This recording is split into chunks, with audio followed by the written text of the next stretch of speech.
ഒരുപാട് പ്രാർത്ഥിക്കുക ഞാൻ.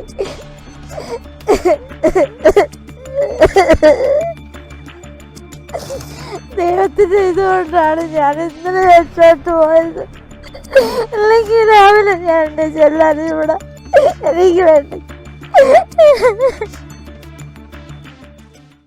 ഇത് റെജീന, കുളത്തൂപ്പുഴ പഞ്ചായത്തിലെ ഏഴംകുളത്ത് താമസിക്കുന്ന ഈ നിർധന വീട്ടമ്മയുടെ സുരക്ഷിതമായി അന്തിയുറങ്ങാൻ ഒരു വീടെന്ന സ്വപ്നം പൊലിഞ്ഞു. കഴിഞ്ഞ ദിവസമുണ്ടായ ശക്തമായ കാറ്റിൽ റെജീനയുടെ വീടിന് മുകളിലേക്ക് കൂറ്റൻ മരമൊടിഞ്ഞു വീണ വീട് ഏതാണ്ട് പൂർണ്ണമായും തകർന്നു. രാത്രി 1 മണിയോടെയായിരുന്നു സംഭവം. വീടില്ലാത്തതിനാൽ ലൈഫ് പദ്ധതിയിൽ ഉൾപ്പെടുത്തി ഗ്രാമപഞ്ചായത്താണ് റെജീനയ്ക്ക് വീട് നൽകിയത്. ഇതിനായി 3 ലക്ഷം രൂപ വിവിധ ഘട്ടങ്ങളിലായി ലഭ്യമാക്കി. പക്ഷേ വഴി സൗകര്യമില്ലാത്തതിനാൽ നിർമ്മാണ സാധനങ്ങൾ ഇവിടെ എത്തിക്കാൻ തന്നെ വേണ്ടി വന്നു വലിയ തുക.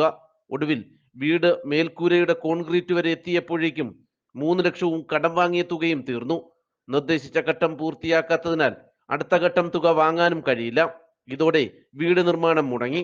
നിർമ്മാണം നിലച്ചതോടെ വലിയ ടാർപ്പ വലിച്ചു കെട്ടിയാണ് റെജീനയും കുടുംബവും ഇവിടെ താമസിച്ചു വന്നത്. ഈ വീടാണ് ഇപ്പോൾ മരം വീണ് തകർന്നത്. വലിയ ശബ്ദം കേട്ട് വീട്ടിലുള്ളവർ ഓടിയിറങ്ങിയതിനാൽ വലിയ ദുരന്തം ഒഴിവായി. ഓടിയിറങ്ങുന്നതിനിടെ വീണ റെജീനയ്ക്ക് പരിക്കേറ്റു. രാത്രി 1 മണിക്കാണ് ഈ സംഭവം നടന്നത്. കാറ്റടിച്ച് മരം പൊഴുത് എൻ്റെ വീട്ടിൻ്റെ മണ്ടയിൽ കൂടെ വീണു.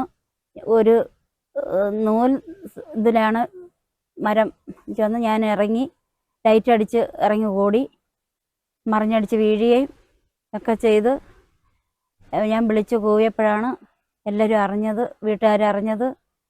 അത്രയ്ക്കും വേണ്ടിയുള്ള കാറ്റ് ആയിരുന്നു വീശി അടിച്ചത്. അടുത്തും വീടുകളുണ്ട്, മരങ്ങളെല്ലാം 4 ചുറ്റിനും മരങ്ങൾ നിൽക്കുകയാണ്. അത് ദയവായി ഒന്ന് മുറിച്ച് മാറ്റി തരാനെ കൊണ്ട് നോക്കണം. പിന്നെ 2 പിള്ളേർ എനിക്കുണ്ട്. വയോധികരും രോഗികളും ഉൾപ്പെടുന്ന കുടുംബം ഇനി എന്തു ചെയ്യുമെന്ന നിസ്സഹാവസ്ഥയിലാണിപ്പോൾ. അധികാരികളോ സുമനസ്സുകളോ മനസ്സുവെച്ചാൽ ഈ പാവം വീട്ടമ്മയ്ക്ക് അന്തിയുറങ്ങാൻ ഒരു വീടിന്റെ സ്വപ്നം യാഥാർത്ഥ്യമാക്കാൻ സാധിക്കും. സഹായത്തിനായി ആരെങ്കിലും എത്തുമെന്ന ഏക പ്രതീക്ഷയിലാണ് റെജീന. നാട്ടുവാർത്ത, കുളത്തൂപ്പുഴ.